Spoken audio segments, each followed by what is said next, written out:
Hello everyone, it's Uncle John. Today I am going to read S6-6056 Polar Bear Patrol, Chapter 1. Brr, it's freezing in this classroom, Phoebe said with a shiver. It feels like the North Pole. I was shivering too, but I thought it was just my imagination. I was looking at pictures of the Arctic on the internet. Arctic is a region that includes the icy Arctic Ocean and the regions surrounding it. Our class was studying Arctic animal, and I needed facts about polar bear babies fast. Maybe if you're cold, you can use the blubber experiment Ralphie offered. I was doing a project about blubber. It's what keeps lots of Arctic animals warm.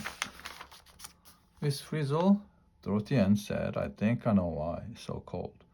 Somebody turned on the air conditioner, and I'll bet I know who did it.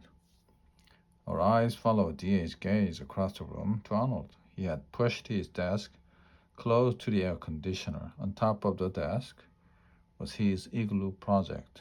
Ice cubes were melting all over his desk. But I had to do something, Arnold said. My project was turning into a puddles. Well, that explains why we don't live in igloos around here. The freeze said. She walked over to the air conditioner and shut it off. Of course, building an igloo is a good way for people to stay warm if they live in the Arctic. How do I make an igloo that won't melt? I guess it's back to the drawing board for me. Arnold sighed.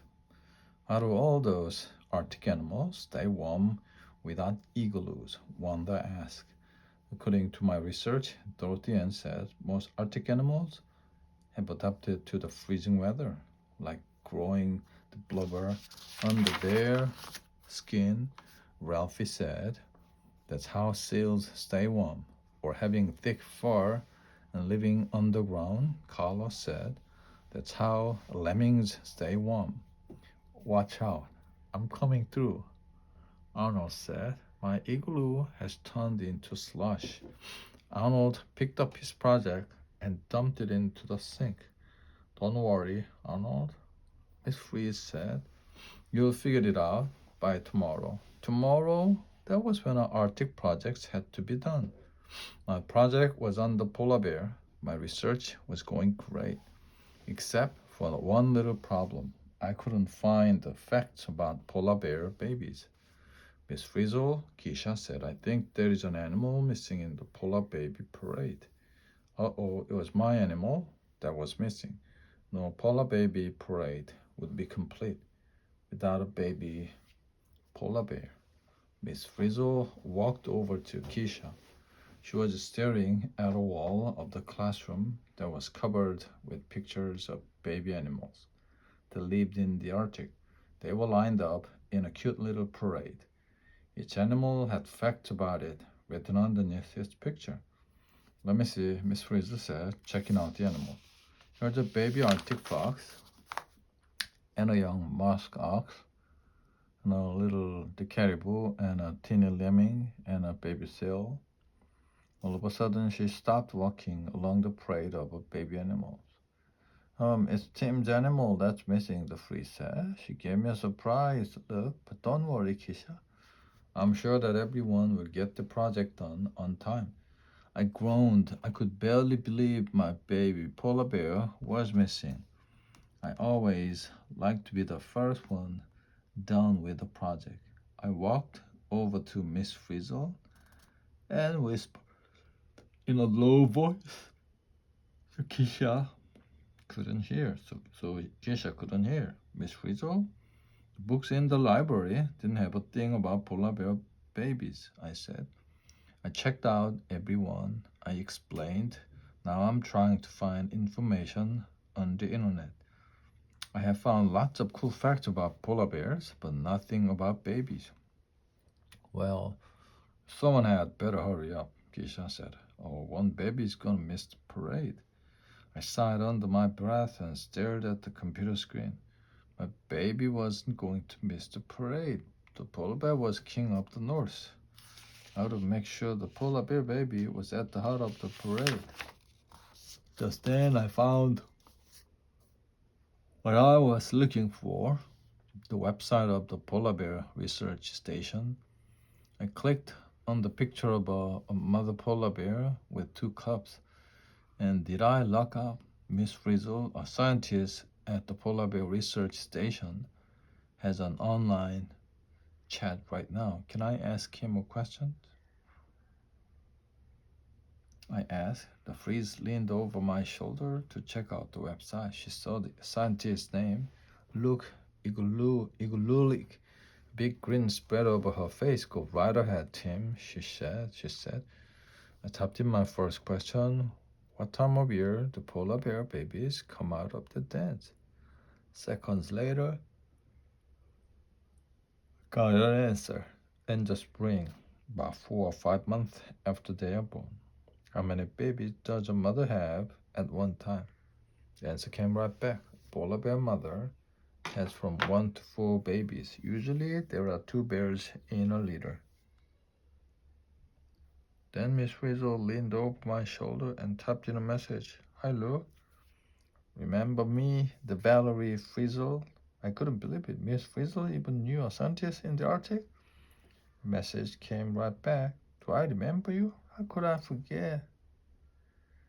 You always drove that yellow motorcycle in college. I hear you drive a wild school bus now. Why don't you come up for a visit? Miss Frizzle chuckled. Tim, she said. Would you like to find out about polar bear babies in person? Wow, I said, how cool would that be? Very cool, Tim. Like 50 degrees below zero. Miss Frizzle typed in a message. We are on our way. Look. See you there, bear.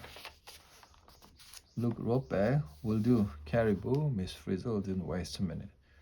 She jumped up and ran to the supply closet. A few minutes later, she came out. And the strangest outfit ever. The Frizz had on a blue parka and pants covered with polar bear. Chapter 2. Miss Frizzle, Arnold asked nervously, what's going on? How about a sleepover in a real igloo? Arnold, the Frizz asked. I don't think so, Arnold said. I promised not to turn on the air conditioner again. Now everybody was crowded around the fridge. Why are you dressed in a snowsuit, Miss Frizzle?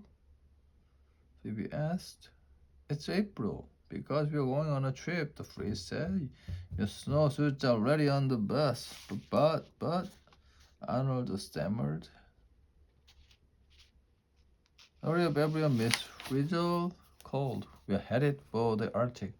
Just follow me. We ran out to the parking lot. The magic school bus was just sitting there. It had a big sign on its side. Arctic Explorers. I grabbed a seat in the front of the bus beside Dorothy and fasten your seatbelts, kids. Miss Frizzle instructed. The Arctic Explorer is ready for takeoff. The Frizz started the engine of the magic school bus. We cruised out of the parking lot onto the road. Soon the sound of the bus turned into the roar of jet engine. I looked out the window. Magic school bus had sprouted wings. Whoosh, we were up in the air. Arnold peered out the window. Bye, Mom. Bye, Dad, he said. It's been nice knowing you. Arnold, I said, turning around. Don't have to worry. Miss Frizzle is behind the wheel. That's exactly what I am worried about. And I don't like the look of those polar bears on her parka. Polar bears don't usually eat human. Arnold, I said, as long as people stay out of their way, that is. Well, that seems like a good reason not to get in their way, Dorothy said. Where are we headed, Miss Frizzle? Carlos asked. To the Polar Bear Research Station in Alaska. The Frizz answered. It's just inside the Arctic Circle. Miss Frizzle pressed the button on the control panel. A little movie screen popped down over our heads. It showed a map of the Arctic. Do you see the North Pole? Miss Frizzle asked. It's at the very top of the world, and in the middle of the area that is called the Arctic Circle.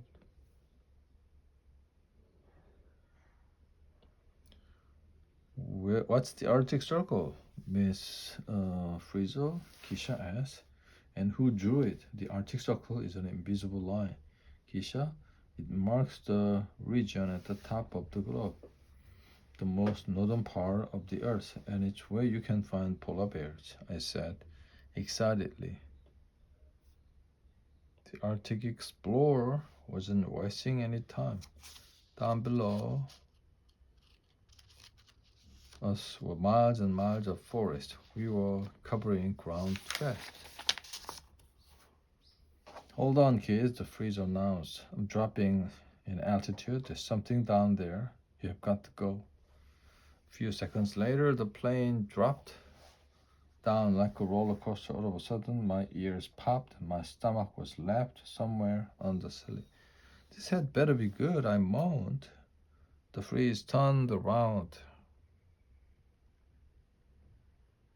with a twinkle in her eyes. It's going to be tundras of fun, Tim, she said.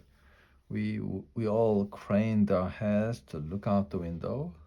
Down below us was just something really cool. The green blanket of trees covering the ground suddenly stopped. Beyond it stretched the low Arctic tundra, a treeless marshland. It's the tree line, T.A. shouted. I read about that. Hey, Carlos, I thought the Arctic was covered by mountains of snow and ice. Don't worry, Carlos, the freeze said. There's plenty of snow and ice ahead. But right now we are flying over the tundra. In winter, it's covered with ice too. Now that it's spring, the snow is getting dark. I think we have gone far enough, Miss Frizzle. Arnold said, why don't we just make a quick visit to the tundra? We can observe a little melting snow and then head home. Forget about the moss, I said. I want to see some baby popular now. Want to see a baby caribou? Kisha said. Baby caribous are so cute. They've got to be the cutest polar bears around. I'll bet baby polar bears are cuter, I said, turned.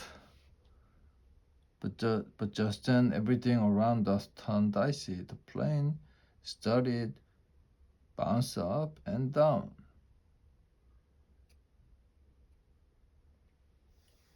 We were flying in the middle of an Arctic snowstorm. I knew I should have stayed home today, Arnold kept saying over and over. Well, it was too late now. I looked out the window. I couldn't see a thing. The air was solid white. Hold on tight, kids, Freezer shouted. I'm making an emergency landing. Plane dropped down. It hit the ground with a bump. Then it slid along the ground like an out-of-control sled. Finally, we skidded to a stop. 2 days later, we just sat there in shock. We couldn't see a thing outside the window. The air was filled with snow, but we could hear something, and it sounded weird, like a broken car horn. Finally, T.A. broke that scary noise. I'm not sure. Dorothy and the freeze said, you kids should have put on some more warm clothes. Then we will investigate.